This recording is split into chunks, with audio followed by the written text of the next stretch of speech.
برگردیم به اون سوال که فرموده بودید کجا برای راه اندازی کسب و کار خوبه. ببین اولا باید بازاریابیش انجام بدی، ببینید کجا برای محصولت درخواست بیشتره. ولی به نظر من محصولی که رو شما فرمودید مد نظرم اینه که شما باید حتما بری به مرکز، یعنی به سمت پایتخت بری.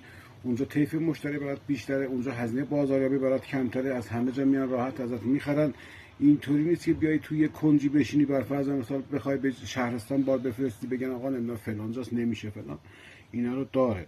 به اضافه این که اون چیزی که میتونی از مرکز یاد بگیری بعداً بیاری به زادگاهت، اون خیلی گرانمایه و سنگین هست و بعدا تو زادگاهت حتما موفق تر میشی. اونجا ولی شروع کنی به نظر من، یعنی مرکز کشور شروع کنی، به مراتب درصد موفقیت شما بیشتر خواهد بود و هزینه‌هات هم کمتر خواهد بود و همچنین سود بیشتری نصیبت خواهد شد و زمان کمتری برای موفقیت صرف